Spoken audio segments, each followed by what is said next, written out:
Honourable viewers, मैं doctor Dwarika Singh आप लोगों के बीच आज एक नई दवा के साथ उपस्थित हूं।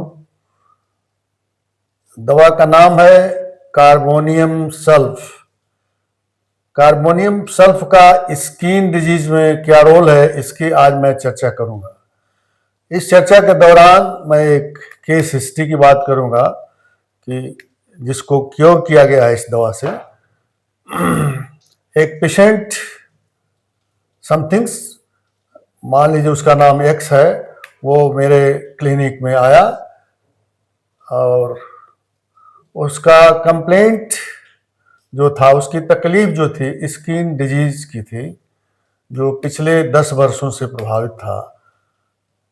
उस व्यक्ति ने स्किन की तमाम लोगों से दवा लिया था और इस दौरान उसने होम्योपैथिक, एलोपैथिक, आयुर्वेदिक सारे डॉक्टरों से कंसल्ट किया था और उसको कोई आराम नहीं हुआ।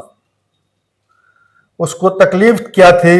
इरप्शन होता था, पूरी बॉडी में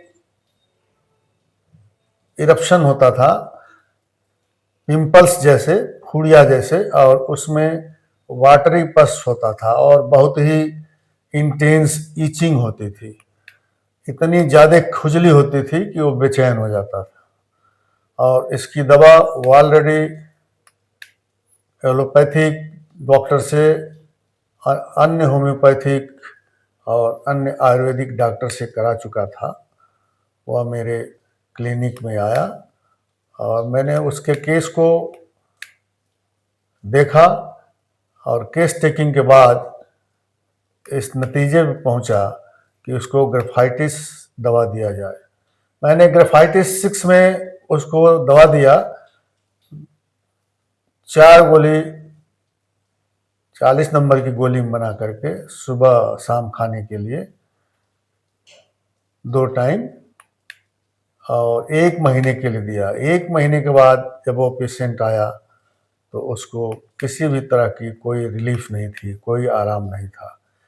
फिर मैंने उसके मेडिसिन को चेंज करने की बारे में सोचा कि इसके मेडिसिन को बदला जाए। तो फिर गहन स्टडी के बाद मैंने कार्बोनियम सल्फ दवा को देखा और उसमें एक ही सिम्टम थी जिसके आधार पर मैंने उस दवा को दिया, chronic skin diseases with much itching. Symptom है chronic skin diseases with much itching. और इस सिम्टम के आधार पर मैंने उसे कार्बोनियम सल्फ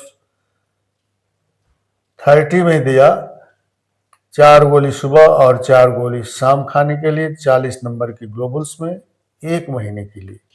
1 महीने के बाद पेशेंट जब आया तो उसको करीब करीब 90% आराम हो चुका था और फिर मैंने इसको 1 महीने के लिए और प्रेस्क्राइब किया और पुनः जब आया 1 महीने के बाद तो उसका केस पूरी तरह से ठीक हो चुका था।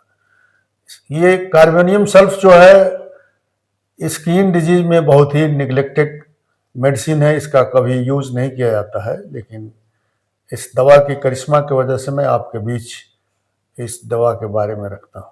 अगर ये वीडियो आपको अच्छा लगी हो तो कृपया सब्सक्राइब करें और बेल आइकन को भी दबाएं और लाइक भी करें और साथ साथ कमेंट भी अगर ज़रूरत समझे तो कर सकते हैं।